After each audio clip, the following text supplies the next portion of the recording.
Hola, ¿qué tal? Muy buenos días, tardes, noches, bienvenidos, bienvenidas, bienvenidas a un video más de Aprendiendo a Existir. El día de hoy, justo por la fecha, vamos a hablar sobre la ilusión de los Reyes Magos y cómo finalizarla, porque creo que es un tema que nunca viene mal en esta época. Y para ello vamos a platicar con Ana Paola. Bienvenida, Ana Paola, ¿cómo estás? Hola Carlos, bien, aquí con otra vez este tema, bueno, que ya habíamos abordado anteriormente en algún video acerca de toda esta ideología de los Reyes Magos, Santa Claus, y cómo si era bueno o no era bueno hablarla o entablarla con los niños, ¿no? Que de hecho yo creo que hoy, sobre todo con el tema de marketing, está muy arraigado en la sociedad y se incentiva mucho en que se siga creando una ilusión en los niños. En mi idea no es tan favorable. Sin embargo, también el hecho de que muchas personas lo sigan manejando involucra que haya muchas situaciones en el que también en un periodo del niño puedan ser, pues, tarde o temprano, pues el niño va a saber la realidad de que a lo mejor no son los Reyes Magos per se los que están aquí trayéndole los regalos, sino son los papás, ¿no? O a lo mejor un tío, el abuelo, que los que están pendientes del niño y que son de la familia, que quieren darles regalos.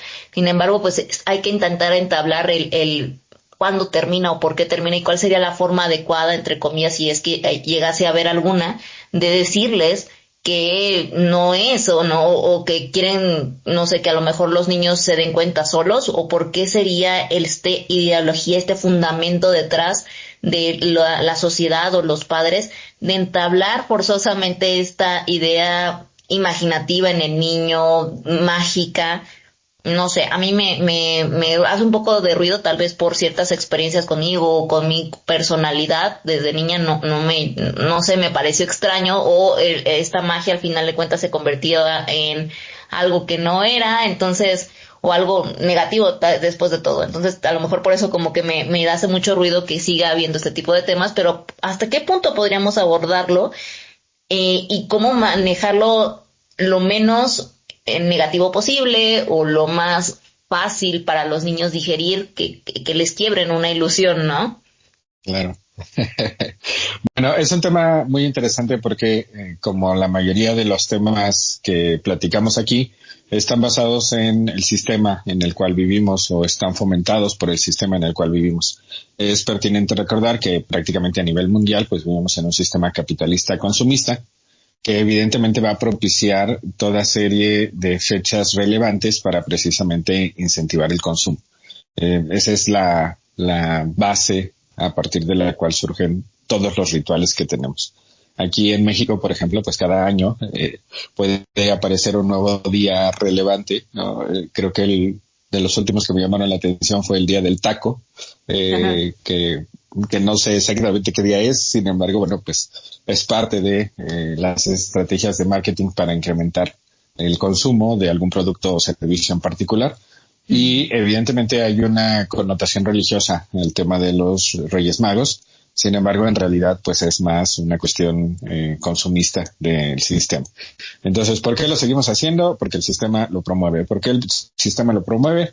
Para incentivar el consumo. ¿Por qué el sistema le conviene que se incentive el consumo? Pues porque vivimos en un sistema capitalista consumista, que cada año se fabrican miles de millones de nuevos juguetes y pues alguien tiene que comprarlos, ¿no? Sabemos que la oferta supera por mucho a la demanda y bueno, pues evidentemente es una cuestión mercantilista meramente.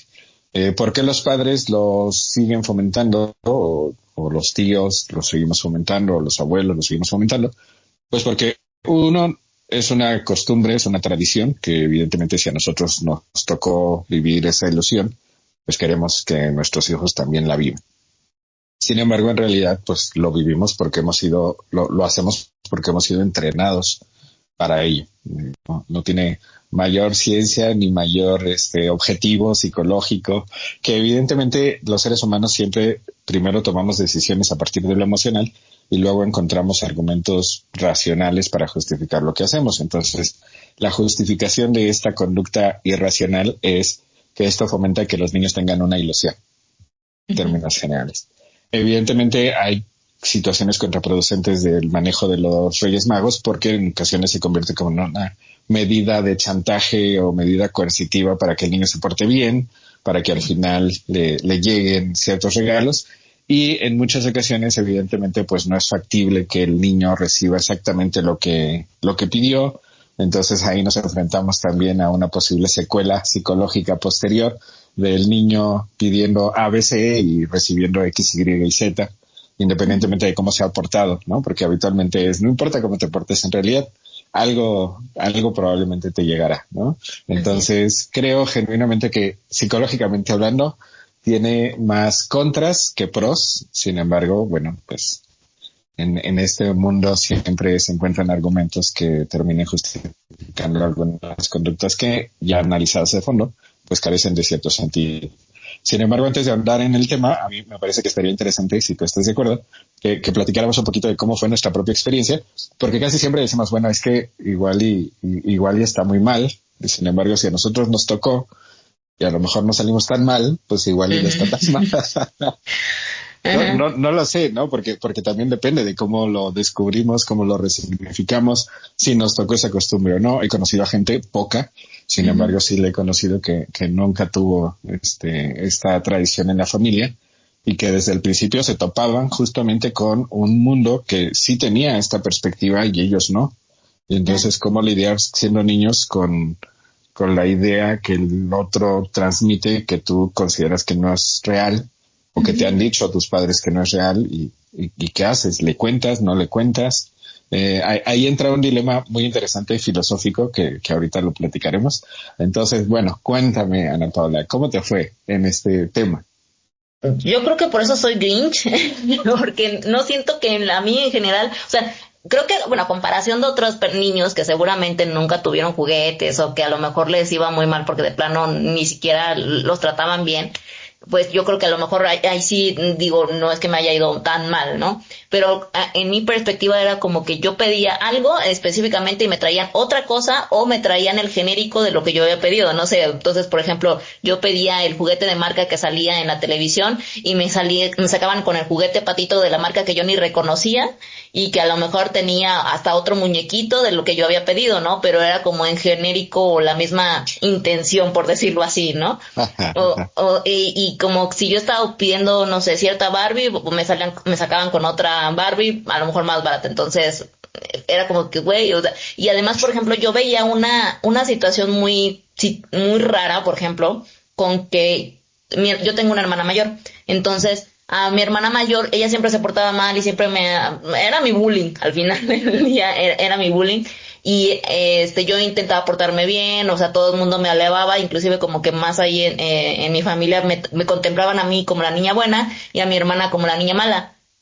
Y de cierta manera, entonces que a mí me dieran como que cosas que no contemplaba o que yo no quería, pero que a mi hermana también le dieran como que las mismas cosas a pesar de que se portaba mal. Para mí era de, güey, pero yo sí me porté bien, yo sí soy la que estoy hasta más alabada, por decirlo así, porque me porto bien, hago mis notas, saco dieces, ayudo más en casa, no hago berrinches, mi hermana es la que me trata mal a mí, y de todas maneras me están dando cosas que yo no estoy pidiendo, ¿no? Entonces era como mucho ruido mental de por qué me pasaba algo que se supone, aparte eran medio religiosos y eran como muy el concepto de que si tú te portas bien, a mí me metieron mucho esa idea de que si eres buena persona, si eres buena niña, si haces las cosas bien, en la vida te va a ir bien y que Diosito te lo va a recompensar, ¿no? Y que si te portes bien y que si rezas mucho y si toda la faramaya, y yo cumplía como que con todos los parámetros y aún así nunca se concedían como que todas las cosas que deseaba o nunca se me compensaba, por decirlo así. Entonces yo creo que me cansé de estar esperando y por eso dije, no manches, ya, no. Mejor me pongo a estudiar y me pongo a hacer las cosas y empiezo a analizar y no estar pensando que las cosas se resuelven con magia o por justicia divina, porque no creo que exista una justicia divina. Entonces de ahí empecé a construir, yo creo que mi ideología de haz las cosas por ti misma, no estés pensando en que la gente o el Diosito te va a compensar o que los Santa Claus te va a compensar o que los Reyes Magos te van a compensar, porque nunca se te justifica lo que haces. Y por eso precisamente yo creo que eso es lo que a mí me dolió mucho de cierta manera. Bueno, ahorita en otro apartado descubriremos cómo fue que te enteraste de la realidad. Ok. Bueno, en mi caso fue una experiencia muy interesante porque en realidad, honestamente, no recuerdo muchos de mis años de la infancia. Recuerdo que sí me llegaban.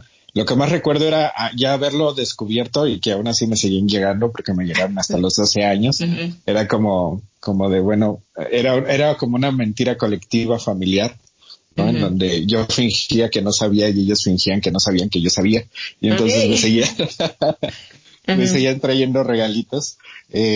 Y era muy interesante porque efectivamente, al igual que a ti, yo creo que el 90% de los mexicanos que somos pobres nos ujú. tocó exactamente lo mismo, pedir algo y que nos trajeran pues algo o totalmente diferente o la marca genérica de lo Sí, sí. solicitado. Y era complicado. Obviamente era, bueno, creo que en muchas ocasiones acontecía porque Ujú, compraban con mucha antelación o en ciertas ujú, fechas que había descuentos o qué sé yo. A lo mejor incluso un año antes, cuando ya los juguetes bajaban de precio, pues los compraban ujú, y hasta el siguiente año me los daban, ¿no? Entonces, ujú. obviamente todo era como siempre como con retraso, ya no era lo nuevo, ya era como de, esto lo pedí el año pasado, ¿no? Y sí me Ujú. llegó con un año Antes, sí, con un de año atraso nada de más. atraso.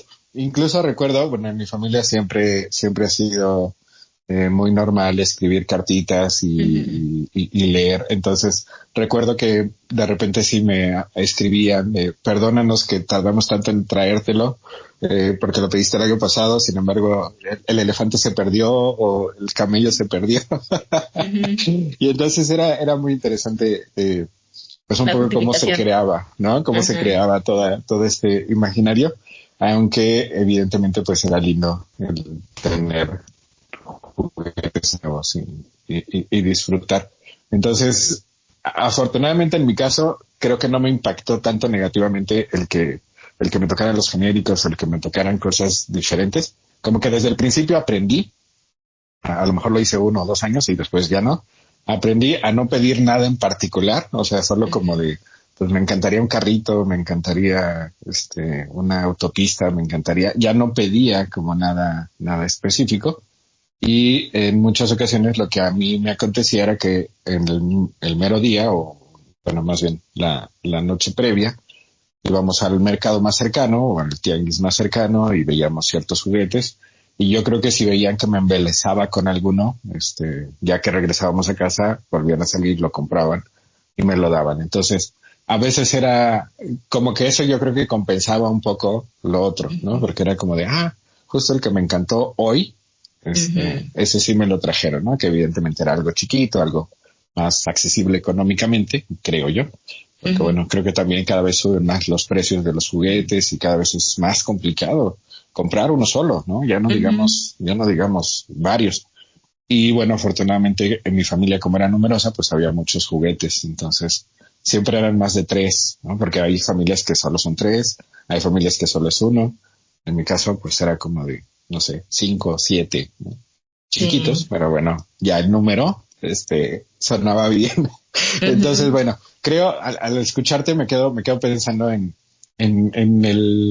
la repercusión psicológica que puede generar, por un lado, el darte cuenta de que independientemente de cómo te portes, sobre todo si tienes un referente, porque en mi caso yo era el único niño de mi familia, no tenía referentes, pues no importaba si me portaba bien o mal, que evidentemente casi siempre me portaba bien. Entonces, como que de alguna manera yo veía muy lógico que me tocara algo. Sin embargo, en tu situación, en situaciones similares a la tuya, me parece ujú. que puede ser sumamente interesante el efecto psicológico que genera el darte cuenta de que no importa lo que hagas, a alguien que se portó totalmente diferente a ti, mal, que te bullió, recibe lo mismo. O sea, eso me parece que es impactante.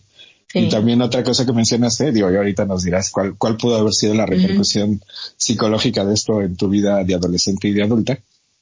Sin embargo, también me llama mucho la atención esta parte de cómo te puede haber repercutido el hecho de que pues tú sí estabas consciente de que era como el genérico de lo que ujú, habías pedido, ¿no? Era como, pues sí, como la marca Patito, la marca Pirata. ujú, eh, sí. entonces, bueno, cuéntanos, ¿cómo crees que eso repercutió en ti? Para empezar, pues sí, el hecho de que, por ejemplo, yo veía o comparaba que mi hermana sí sacaba malas notas y yo sí sacaba buenas notas y decía, ¿por qué como que lo que las dos pedimos exactamente como que sí se nos da, al menos en genérico, pero a los dos es como muy equivalente y está igual? Y ya posteriormente yo creo que también el hecho de que yo ya no veo o no hago metas como a largo plazo o intento no tener una no sé si meta o una definición, como que no pasa nada si no logro algo porque sé que o estoy acostumbrada a no lograr o no tener como la parte esperada. No sé si me doy a entender. Entonces como que espero así de, sí, ya sé, o sea, intento hacer lo mejor de mí, pero no esperando alcanzar como a lo mejor siempre la meta o el objetivo al 100% e intentar estar conforme con lo que tengo de cierta manera, porque de cierta manera siento que siempre pasa eso, a lo mejor como que al final la vida es culé y no siempre vas a obtener lo que deseas al 100%. Entonces, creo que este concepto de los Reyes Magos o de pues los Santa Claus, hasta esto del niño Dios, porque también ahora manejan el concepto del niño Dios para entregar regalos, dan el punto donde solamente para ciertas familias sí es posible dar este tipo de cosas, ¿no? Como que tienes un panorama abierto. Entonces muchas otras familias, sobre todo como las personas y familias, mi mamá pues estaba sola, no había un papá presente que pudiera dar también aportar económicamente para poder darnos a nosotros regalos. Entonces, a lo mejor el hecho de que tampoco estuviera siendo partícipe, pues también evocaba a que nosotras no pudiéramos obtener toda esta libertad de desear lo que nosotros quisiéramos, ¿no? Entonces, creo que mentalmente sí te manejan un límite, o sea, que tengas que manejar un concepto donde no es posible todo, y que las personas que a lo mejor sí tengan más recursos o con más posibilidades tengan más facilidad porque sus padres sí tienen más opciones, ¿no? Y que el hecho, a lo mejor una situación social, económica, pues sí maneja un concepto diferente de la capacidad cognitiva del niño, de cómo creces, de qué puedes pensar que es posible o no es posible. Entonces eso yo creo que es lo que me hace mucho ruido y en mi consideración sí no me gustaría que se manejara como una idea de esto de entregar regalos, sobre todo porque hay que ser conscientes que hay mucha diferencia económica en las familias y que a mí me parecería mucho mejor, mucho más sano que sí les regalen juguetes, pero siendo francos y siendo sinceros a los niños desde un punto de vista donde yo quiero representar este día, a lo mejor así como el Día de la Madre, así como el Día del Padre, está el Día de los Reyes, pero los Reyes no existen, yo soy una representación de ese día y ven conmigo, hijo, y te voy a comprar el regalo porque yo te quiero y quiero tener una representación del regalo contigo, ¿no? Para mí hubiese sido más justo mentalmente. Creo que esa sería una mejor construcción.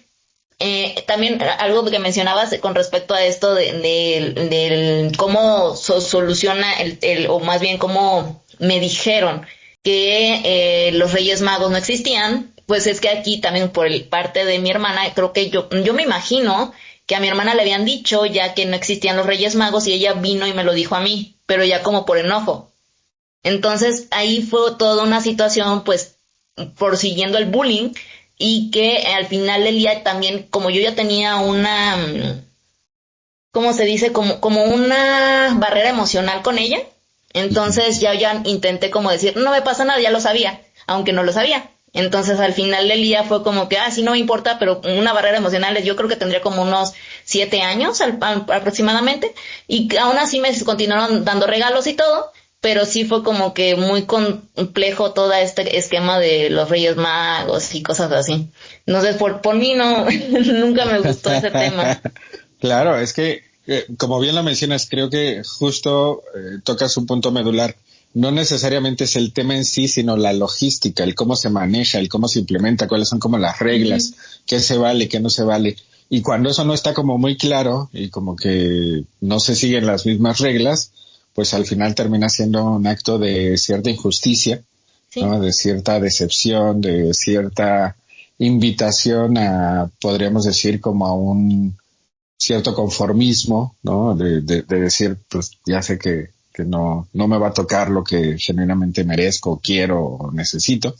Y me parece que al final todo eso que se va sembrando en la infancia, pues sí termina repercutiendo en nuestra vida como adultos, ¿no? Sí. Entonces creo que sí es como un tema muy complejo, que si bien surge desde una perspectiva consumista que se puede maquillar para ponerlo bonito, creo que si no queda muy claro el cómo hacerlo desde el principio y no se siguen ciertas normas, pues al final termina convirtiéndose en un caos que lleva a la gente a psicoterapia, ¿no? Sí. Muchos años después. Sí, eso es bien. Entonces, creo que sí es complejo. Gracias por compartirnos un poco cómo te tocó experimentarlo. Yo, en mi caso, nunca me dijeron que los reyes no existían. En realidad yo lo descubrí porque de repente, pues descubrí o me di cuenta de que estaban metiendo los juguetes. Teníamos un negocio familiar que era una pollería. Y entonces ahí descubrí que estaban guardando los juguetes. Y entonces fue interesante porque en mi cabeza, lo que a partir de ese momento se generó, bueno, yo creo que ya desde los 6 años, yo creo que esto lo descubrí como a los 7, 8. Sin embargo, creo que ya desde los 6 años yo ya había aprendido que en mi familia lo interesante no era mentir o no mentir, sino si cachabas que mentían, tratar de que no se dieran cuenta, ¿no? Entonces se generaba como una especie muy interesante de autoengaño colectivo, Sí. ¿no? En donde yo fingía que no sabía, ellos fingían que no se daban cuenta que yo ya sabía, y entonces nunca me lo dijeron abiertamente. Obvio, en la escuela, pues ya de cierta edad, pues todos lo saben. Sin embargo, en mi familia jamás hubo nadie, absolutamente nadie, que me dijera, ¿qué crees? Los reyes somos los papás. Simplemente recuerdo que cuando tenía 12 años me dijeron, yo creo que este es tu último día de Reyes. Un poco como diciendo, se acabó. A los 13 y a los 14 me llegaron todavía dulces. Sin embargo, pues ya evidentemente no había cartitas de Reyes Magos, donde me invitaban a portarme bien. Simplemente era como ya una transición de, pues ya, se acabó, ¿no? Sin embargo, posteriormente yo también participé, o sea, fui partícipe en los Reyes Magos de mis sobrinos. Okay. Y a mí me pareció muy lindo. No sé si alguna vez llegaste a ver que había una película que decía El Cuarto Rey Mago. Era un cuarto rey que teóricamente quería acompañar a los otros 3, pero en el camino como que se topaba con gente que necesitaba de su apoyo, y entonces el dinero que tenía pensado regalarle al niño, pues se lo terminaba dando a esas personas. Y en la película, El Cuarto Rey Mago, cuyo nombre nunca he recordado, al final se sentía muy triste porque no podía haber llegado a darle los regalos al niño Jesús. Y entonces Dios le decía, todos los regalos que fuiste dando en el camino es como si me los hubieras dado a mí, ¿no? Un poco como de, qué bonito, ¿no? Entonces, yo recuerdo que yo cuando participaba, yo siempre les escribía una cartita y les ponía de El Cuarto Rey Mago. No tengo idea de cómo eso pudo haber repercutido en su cabeza, porque la mayoría de los días tenían solo 3 Reyes Magos y estos tenían 4, pero bueno, ya luego les preguntaré. Hasta el día de hoy estoy haciendo conciencia de que esto pudo haberles afectado para bien o para mal, posteriormente, o igual ni se acuerdan, no lo sé. Pero bueno, el punto es, yo nunca me enteré por mis padres, me enteré evidentemente porque los caché, y aprendí, y yo creo que eso como adulto todavía lo traigo, aprendí a mentir de una forma sutil y a participar en estos engaños colectivos, ¿no? Evidentemente ahora trato de no hacerlo y trato de ayudar a que la gente no lo haga. Sin embargo, creo que durante mucho tiempo, pues esa fue mi forma de interactuar con el mundo, un poco como fingir que no sé lo que sí sé, ¿no? ¿Y eso crees que es lo normal en la población, el que finjan tanto los padres como los hijos que no saben y que se autoengañen? Porque hasta hay un chiste, ¿no? De los hermanitos viendo que los papás están poniendo los juguetes en el árbol y que le dice el hermano, oye, y si les decimos que ya sabemos, ay no, pobrecito, déjales la ilusión todavía, ¿no? Eso es el chiste colectivo ahora. Claro, a mí me parece que sí, esta política o esta forma de ver el autoengaño colectivo es lo que al día de hoy, por ejemplo, hace que la mayoría de la población genuinamente se sienta de clase media, cuando los ingresos claramente indican que no somos de clase media, ¿no? Que somos clase baja, clase pobre, clase trabajadora, como se quiera llamar. Entonces sí, creo que desde ahí se va inoculando como esta idea de el autoengaño. El fingir que uno no sabe lo que sabe, para obtener cierto beneficio, cierta tranquilidad, ¿no? Simplemente el pensar que yo soy clase media me ayuda a sentirme tranquilo y a lo mejor no luchar por salir de esa clase baja en la que en realidad me encuentro. O tratar de salir y mientras tanto no sentirme mal conmigo mismo, ¿no? Entonces, sí me parece que sí, claro, sí, un poco como ojos que no ven, corazón que no siente, ¿no? El problema es que sí lo veo y finjo que no. Entonces, bueno, y eso me parece que aplica en muchas situaciones, también en temas de pareja. Hay muchas parejas que pues ven que algo no está bien y pues un poco es una evasión de la realidad al final, ¿no? No querer hablar de lo que está sucediendo y ciertos temas a lo mejor hasta minimizarlos y pensar que inclusive una omisión de la verdad o un engaño pudiera ser benéfico. Claro, o que si yo no pongo atención a ello, pues no me afecta, ¿no? Que también lo vemos mucho en la gente que dice, pues a mí el tema de política no me es relevante, ¿no? Yo soy apolítico, yo no apoyo a nadie. Dice, bueno, pues apoyes o no apoyes, al final pues terminas apoyando indirectamente a un rubro y peor que eso, pues te termina afectando lo que se determine, ¿no? En entornos políticos. Entonces sí, creo que desde ahí empezamos mal y creo que mucho justo viene con estas tradiciones familiares raras que en realidad tienen un sustento más que religioso, económico. Entonces, bueno, tratando un poco de dilucidar qué es lo que más nos convendría hacer. Hay un dilema ético entre psicólogos de si realmente conviene o no conviene. A mí en lo particular me parece que las desventajas son mucho mayores que las ventajas. O sea, la ventaja de la honestidad a mí me parece que es enorme comparado con lo otro, porque también existe la posibilidad de que los niños, haya algunos niños y niñas, que cuando se den cuenta dejen de creer en sus padres, dejen de confiar en sus padres, porque es el mismo padre que durante todo el año me ha dicho que no mienta y que al final me mintió, y me mintió durante cierto tiempo, ¿no? Entonces, creo que si justo lo que buscamos es que haya congruencia en las familias, a mí me parece que tratar de ser honestos desde el principio sería lo más lógico. ¿Por qué no lo hacemos? Pues porque lo más sencillo para nosotros solo es replicar aquello que nos tocó vivir. Y entonces por eso la mayoría de las personas terminamos pues sucumbiendo a esta misma tradición. Y me incluyo porque pues, yo también participé, aunque no tengo hijos, sí con mis sobrinos. Entonces, claro, es muy lindo ver la carita de ilusión y de alegría y de emoción, ¿no? De los niños. Sin embargo, en el fondo creo que los daños psicológicos pueden ser fuertes. Mayor. Entonces, bueno, sí, claro, hay algunos psicólogos que dicen, bueno, si lo vas a hacer, conviene hacer una transición a una edad adecuada. Se calcula que los niños aproximadamente menores a 8 años, menores a 8 o 9 años, tienen un pensamiento muy concreto y creen mucho en la magia y creen mucho en todo, ¿no? Confían plenamente en lo que se les dice. Entonces, se sugiere que si vas a hacer esta tradición, aproximadamente a los 8 o 9 años, hagas una transición y seas tú quien le diga, y no esperes a que le digan en la escuela, que en la escuela te pueden decir desde los 6 años, ¿no? O sea, al final no hay seguridad de nada. No hay seguridad, exacto, de que al final no lo hagan antes. Por tanto, creo que conviene, pues, desde el principio decirlo. Que no tienes control de nada en ese aspecto. Exacto. Y creo que puede ser un impacto bastante fuerte el que te lo digan en la escuela. He conocido muchas personas que se pelearon, o muchos niños o niñas que se pelearon en la escuela con sus amiguitos porque les dijeron eso y, pues, ellos se aferraban a que no y literal se golpeaban, ¿no? Entonces, sí.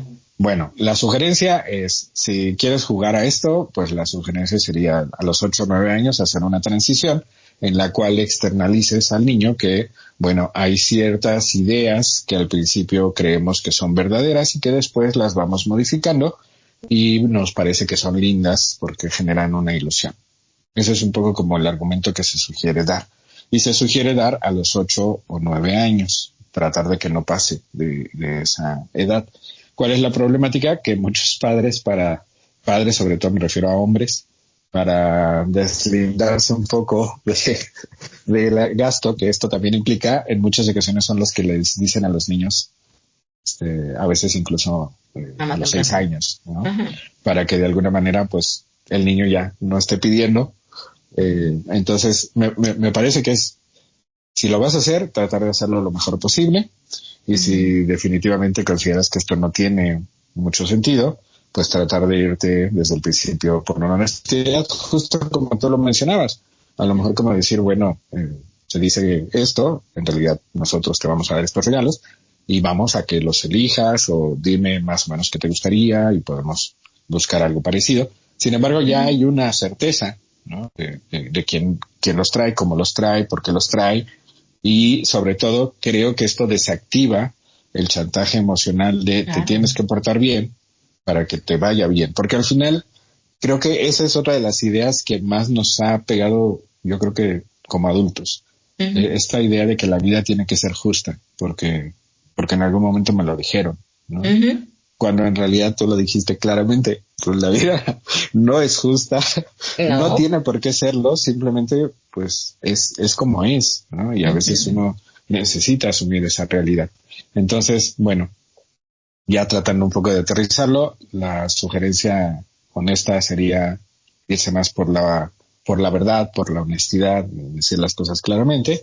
Y si lo vas a hacer, hacerlo con mucho cuidado, de forma tal que puedas hacer este ejercicio de transición aproximadamente a los 8 o 9 años, que la mayoría de la gente no lo hace a esa edad, lo hace hasta los 11, 12. Posteriormente. O nunca, ¿no? Sí. Entonces, ¿cómo ves?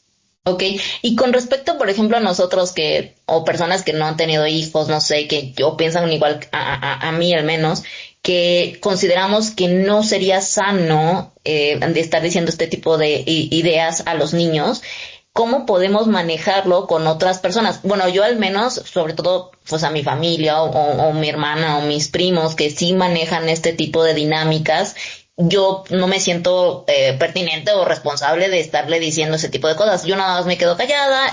Si algo me dicen acerca de los Reyes Magos o me quieren platicar, pues les sigo el juego, pero intento no aportar nada más, ¿me explico? O estar intentando decir cómo funciona la dinámica o algo así. Pero porque eso creo que ya se le correspondería a sus padres, y si yo me meto ahí el problema va a ser conmigo, ¿no? Entonces ahí yo como que estoy intentando poner el límite, pero no sé si en este aspecto sería lo sano, sería lo correcto, o intentar como poner una bandera, un asta y hasta propagandear esta idea de no estar con esta ideología de meterles al 100% la creencia de unos Reyes Magos mágicos que vienen y te dan regalos. ¿Cómo lo manejarías tú? Bueno, aquí lo pertinente sería identificar que nos han enseñado por el sistema en el que vivimos algo que se conoce como un pensamiento dicotómico. O lo dices, que sería blanco, negro, sí, no, bien, mal, los opuestos. Y generalmente nos han entrenado para solo ver dos opciones. Desde el punto de vista psicológico, el pensamiento rápido, como el nombre lo indicaría, que es dicotómico, tiende a ayudar a tomar decisiones en el momento. Sin embargo, para cuestiones más profundas, más emocionales, más filosóficas, nos conviene salirnos del pensamiento dicotómico, o sea, buscar otras alternativas. Entonces, en temas emocionales, que evidentemente es un tema complejo, la opción dicotómica no es la que buscaríamos. Por ejemplo, ahorita tú dijiste, ¿qué hago? Promuevo que lo analicen y que no lo hagan, o me sumo un poco a esta cruzada no diciendo nada, ¿no? Si te percatas, ahí son como dos posturas. Entonces la psicoterapia lo que haría es decir, bueno, busquemos una tercera alternativa, y la tercera alternativa es precisamente un poco, primero, que tú externalices lo que estás pensando y lo que estás sintiendo. Oye, pero si lo externalizo con mis sobrinos o con mi hermana o con mis familiares, pues va a haber pleito. La psicoterapia lo que sugiere entonces es que lo externalices directamente en una nota de voz, por ejemplo, donde te imaginas que estás hablando con las personas con las que genuinamente te gustaría platicar. Por ejemplo, si esto lo quieres hablar con tu hermana, pues entonces la idea sería hacer una nota de voz imaginando que estás hablando con tu hermana y donde externalices lo que genuinamente piensas y sientes. ¿Esto por qué ayuda? Porque justo con hacer esta actividad nos estamos saliendo de lo dicotómico, porque lo dicotómico es lo digo, me lo callo. Okay. ¿Sí? Y entonces el hecho de hacerle creer a mi cerebro que estoy, por ejemplo, en una llamada telefónica hablando con mi hermana y por eso lo estoy grabando, hace que el cerebro ya se salga de estas dos opciones. ¿Y por qué se sale de esas dos opciones? Porque si bien es cierto que lo estás externalizando, como es solo un ejercicio y no lo estás hablando con la persona en cuestión, en realidad no se está modificando nada, no estás haciendo que nada cambie, porque a veces nuestra inteligencia nos invita a que pues, no busquemos que algo cambie porque partimos de la idea de que eso generaría un conflicto innecesario. Uh-huh.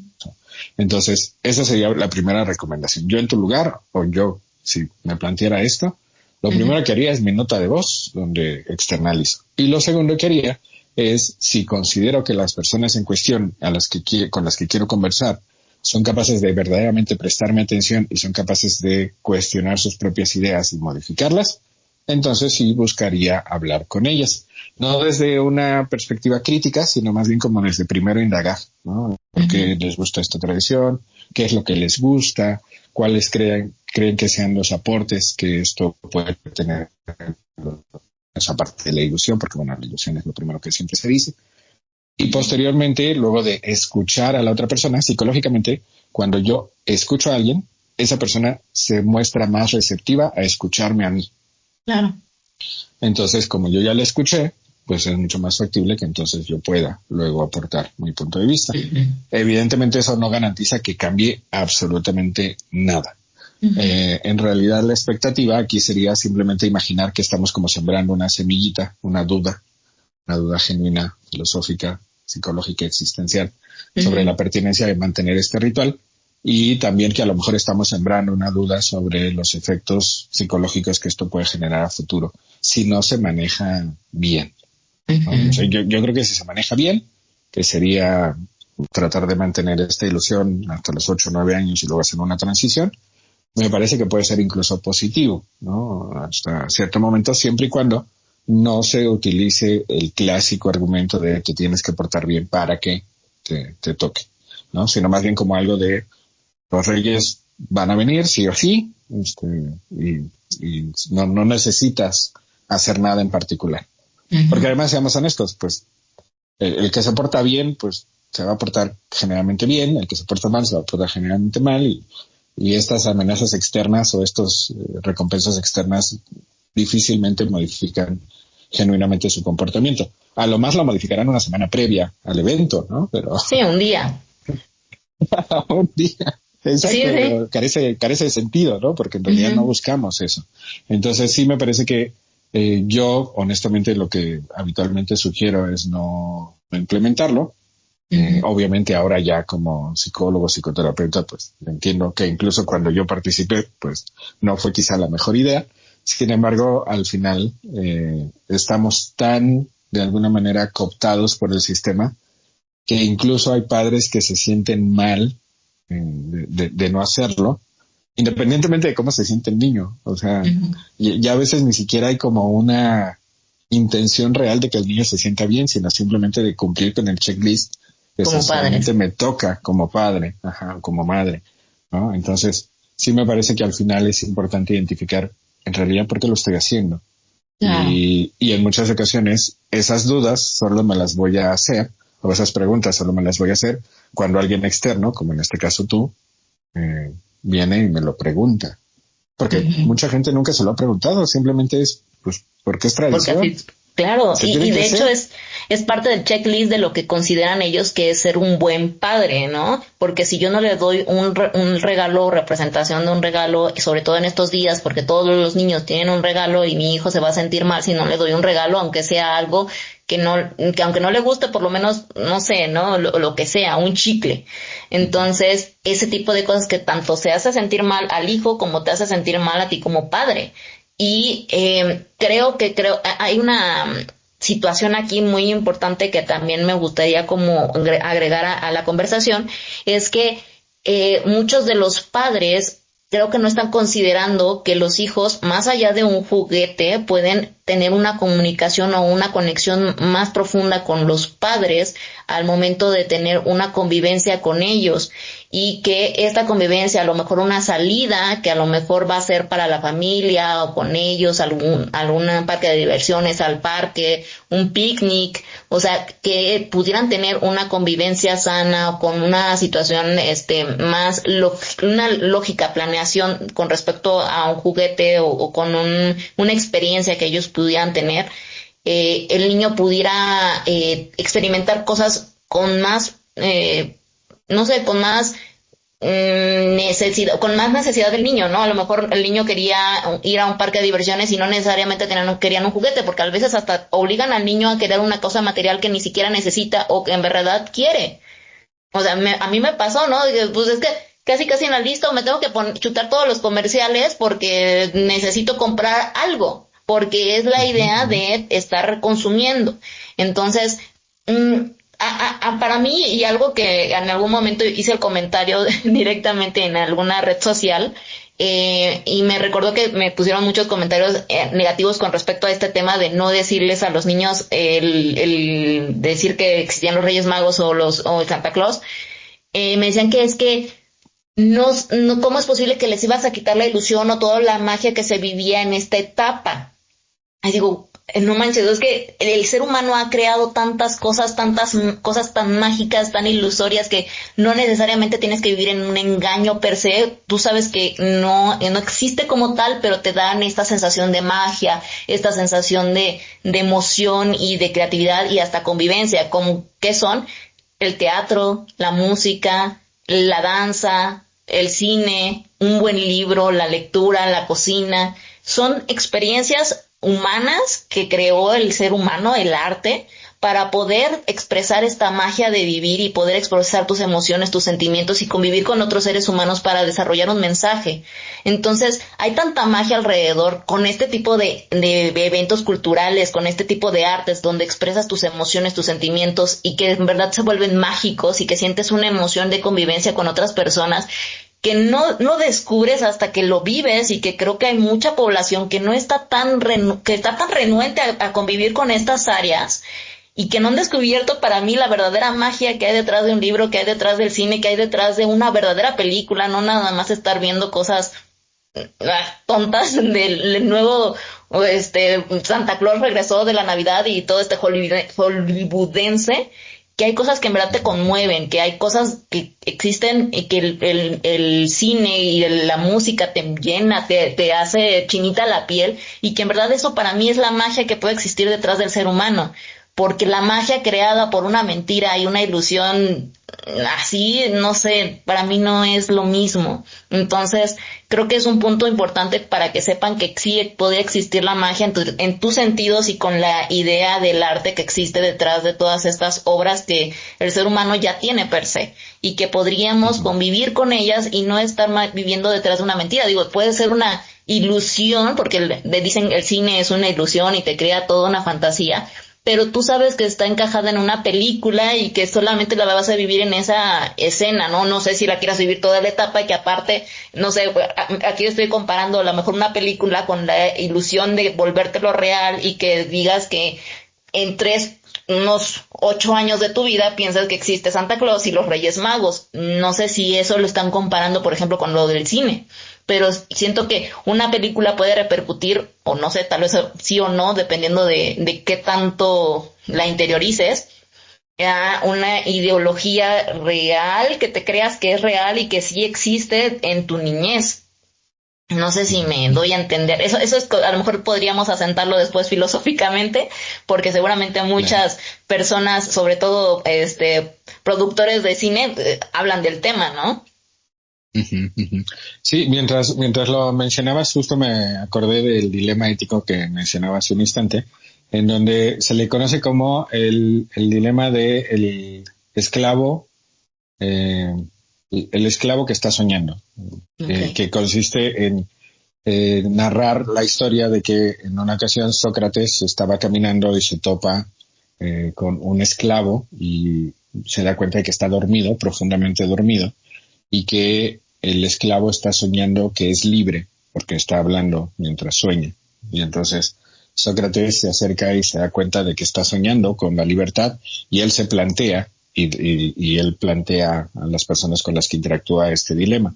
Si tú estuvieras en esta situación, ¿despertarías al esclavo o no lo despertarías? ¿Y tú qué harías? Ok, está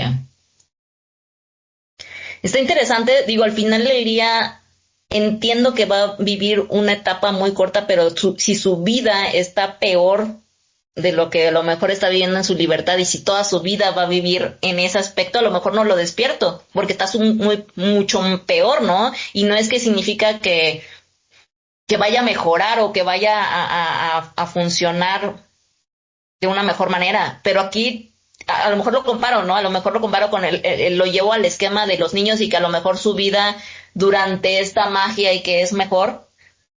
Sí, pero ¿para quién? Para a lo mejor solamente es cierto grupo de niños, porque no para todos podría funcionar de la misma manera. Si a lo mejor es un niño que sé que todos los juguetes se le van a cumplir, pues sí, no vive ahí, hasta yo que hubiera querido. No sé. Sí, justo este dilema es lo que nos pone enfrente, ¿no? El de, bueno, yo qué haría, ¿le despierto o para que a lo mejor regrese a su realidad, que puede ser horrible porque es un esclavo, o le dejo dormir porque está disfrutando de ese sueño en donde siente que por fin es libre? Y entonces, obviamente, Sócrates no da la respuesta correcta, él simplemente la plantea. Sin embargo, en la historia se dice que él, después de que la otra persona argumenta y dice que elige y por qué, él dice, yo no sé cuál sería la respuesta correcta. Sin embargo, si yo fuese el esclavo y tú me estuvieses viendo soñar que soy libre, te pediría que me despiertes, porque solo despierto puedo luchar por tener mi libertad. Mi libertad. Entonces, es interesante porque probablemente muchos de nosotros pues diríamos, no, pues los dejamos dormir, y entonces a lo mejor es un poco lo que estaban haciendo los padres al implementar esto, ¿no? Es, bueno, pues le dejo dormir un rato porque luego la realidad le va a atrapar y no va a poder salirse de esa, y la realidad no es divertida, ¿no? y nosotros como adultos lo sabemos, a veces es trabajar para sobrevivir, ¿no? Entonces, creo que es interesante porque, pues sí, al final nos pone de frente con esta dificultad de en ocasiones aceptar la realidad tal cual es y tratar en la medida de lo posible que podamos identificar qué es genuinamente lo que más nos conviene hacer. Si mantener ilusión o ver la realidad. Y la mayoría de las personas seguramente pues optarían por mantener la ilusión, que es justo lo que la mayoría está haciendo. Entonces, ¿qué invitamos desde la parte psicoterapéutica y desde la parte filosófica? Pues justo a despertar, a asumir que la realidad a veces no es como nos gusta. Sin embargo, solo despiertos podemos intentar modificar. Claro. Sí, es que también es analizar tu propia realidad. ¿En qué momento podrías vivir mejor? Si ya de por sí estás viviendo bien, y si a lo mejor no estás viviendo en una conciencia social adecuada, entonces tú sabes que conscientemente tienes más opciones de que es mejor ver la realidad y luchar por ella, ¿no? Claro, que bueno, aquí es un muy buen momento para invitarles a que vean la película de Matrix, que se estrenó, si no mal recuerdo, en el 2000, porque justamente nos invita. No, de hecho, en la película se plantea este mismo dilema, aunque es más con una píldora roja y una píldora azul, en donde si tomas la píldora azul sentirás que esta interacción es un sueño, y si tomas la píldora roja, pues te darás cuenta de cuál es la realidad, ¿no? Y en la película la realidad es que los humanos somos esclavos de las máquinas. Entonces, creo que es interesante porque bueno, es una película que se adelantó, creo yo, a su tiempo, y que ahora la podemos ver como algo sumamente real y tangible, donde ya dependemos prácticamente de todas las máquinas para poder vivir, y bueno, pues estamos siendo esclavos voluntariamente, que es lo peor. Entonces, bueno, la invitación creo yo que es a que si vamos a hacer esto, tratemos de hacerlo de la mejor manera posible, y si preferimos ahorrarnos todo ese vía crucis, pues que desde el principio nos inclinemos más por la verdad, porque creo que al final eso también termina ayudando a que los niños sepan que sus padres pues son honestos, ¿no? Claro. Entonces, bueno, creo que lidiar con mis padres me mienten aunque me dicen que yo no mienta, y tratar de compaginar y que eso tenga sentido es más complicado a la larga. Claro. Sí, sí, hay que ser congruentes al final del día, ¿no? Ir con los valores y establecer ciertas ideas y qué bueno hacer de este tipo de programas para concientizar o por lo menos poner una pregunta en la cabeza de las personas de decir hacia dónde y por qué estoy decidiendo este argumento en mi vida y seguir progresando con él, ¿no? Entonces, creo que esta es una invitación para todos para simplemente pensar en si por qué lo hago y para qué lo hago, me funciona, no me funciona, inclusive hoy si me está funcionando o no me está funcionando porque uno en sus carteras lo ve. Entonces, pues al final del día yo creo que a mí en lo personal me hubiera gustado más que mi mamá hubiera dicho las cosas tal cual y para mí hubiera sido más viable que una persona el hecho de hacer todo su lucha por intentar hacer las cosas lo mejor que ella podía hubiera tenido más valor en mi conciencia, porque sobre todo creo que fui una niña muy consciente desde pequeña. Entonces, creo que lo hubiera entendido y me hubiera gustado más porque no me hubiera sentido con este rechazo hacia un ente todo raro que no ni siquiera existía y que nunca me rechazó, sino que hubiera entendido y valorado más, inclusive manejado como una figura con más valor el concepto de este padre que estaba luchando por hacer las cosas lo mejor posible. Entonces, para mí hubiese sido más benéfico en mi conciencia. Entonces, pues esa es una invitación para las personas y gracias por habernos escuchado. Espero que compartan este video. Recuerden que a circoterapia no va la gente loca, sino la que quiere aprender a existir. Les mando un besote, un abrazote, cuídense mucho.